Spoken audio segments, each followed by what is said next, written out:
let's do one more arm just for stylish points. Ran out of space there, so I'll turn that around. Yeah. Let's do a perspective shot of Megatron's right arm with the gun. First of all, we pick our vanishing point.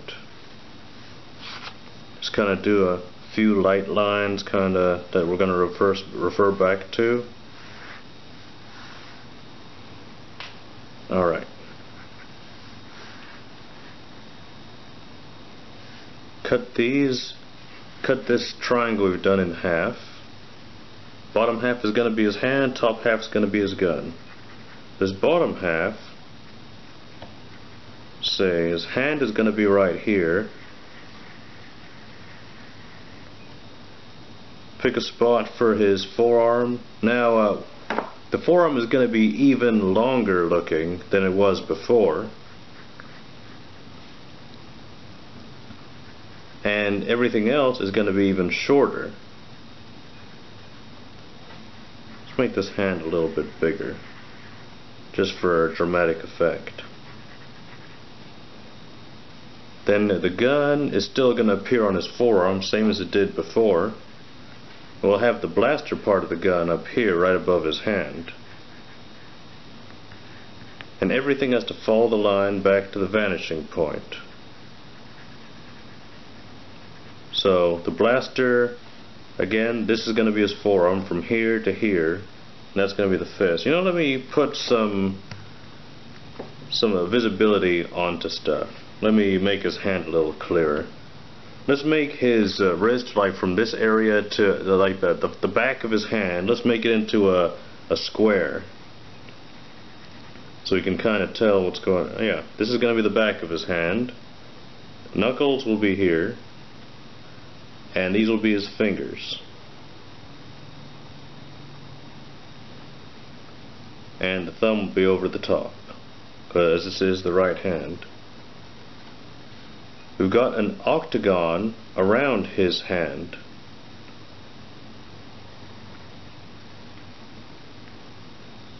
We do an inner octagon, just outline an inner octagon in that.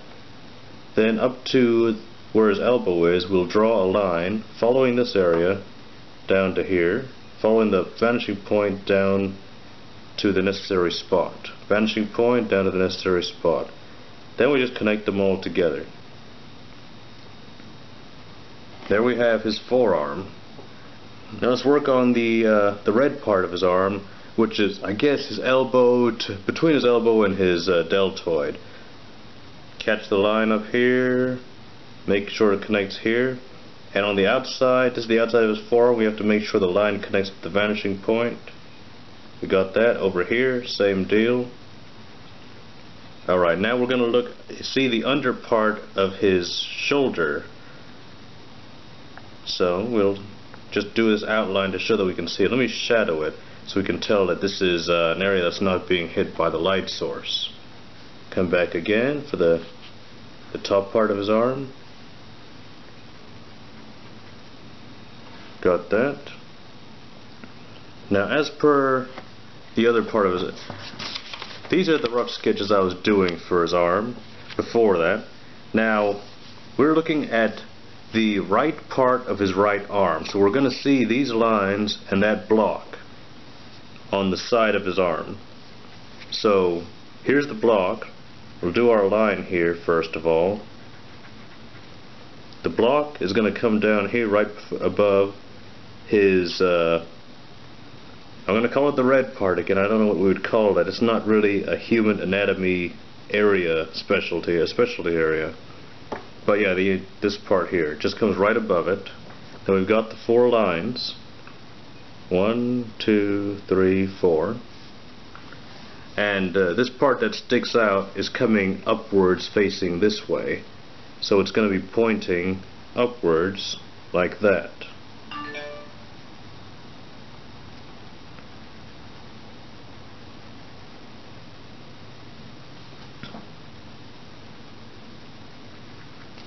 Alright, maybe had this too long. Let's shorten it down a little bit.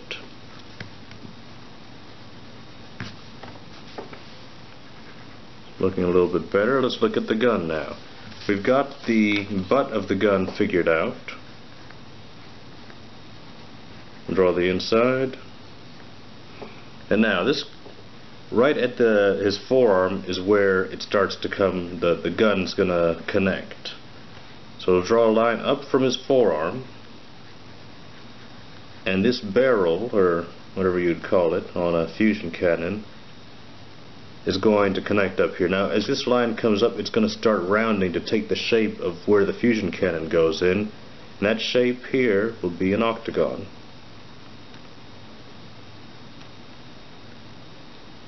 Let's shadow this area just so I can kind of try to separate it. I'm not trying to do too much detail, but I want you to be able to tell what's what.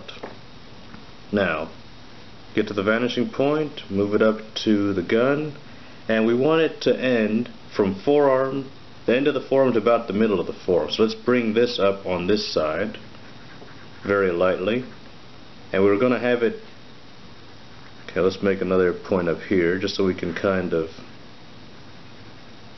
be sure we got a consistent angle going on here. Now from the original vantage point, we draw through and connect these dots. Then bring this down, and in the middle of this there's a circle. Right? Now, again, watching the vanishing point, we want to do the back part of the gun. So we start here roughly where this ends, and we'll draw that back part of it. And we want it to come out at this area, but as it gets further away from his fist, it's going to start looking further. So let's draw from the vanishing point to here, lightly, to show that it's narrowing out as it gets further away from us. Now we got that part. Hold on, this doesn't look right. Let me widen this area.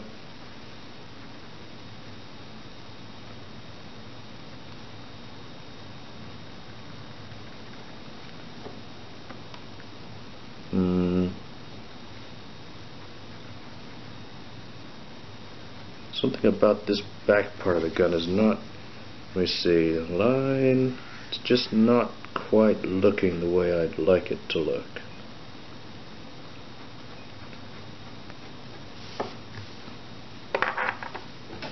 Let me get the kneaded eraser and see if I clear up this, let the dust clear, if it looks decent.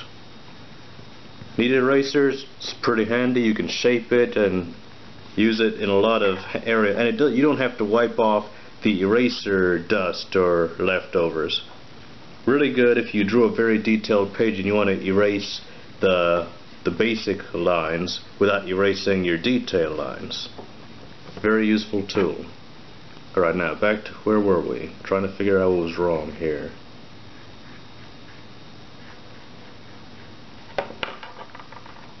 Can't hit stop on the recorder unless I get this looking.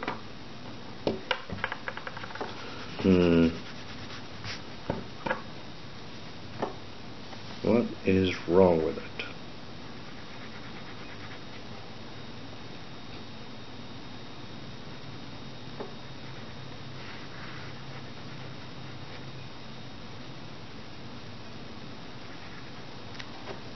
Come tomorrow, I'm going to be able to see a mile away what was wrong with it. You always see stuff that's not looking right on your drawings after the fact.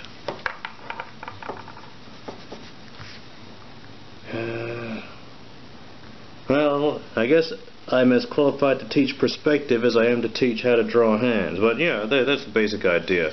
I actually successfully pulled this one off the other day, and I thought I'd throw it in for fun. This is how it had come out. I think it came out a lot better the first time, but you get the idea. Well, next up is going to be a how to draw Megatron's legs video, and I guess I'll do a couple of compilations, maybe one or something, and I'll wrap it up. Thanks for watching.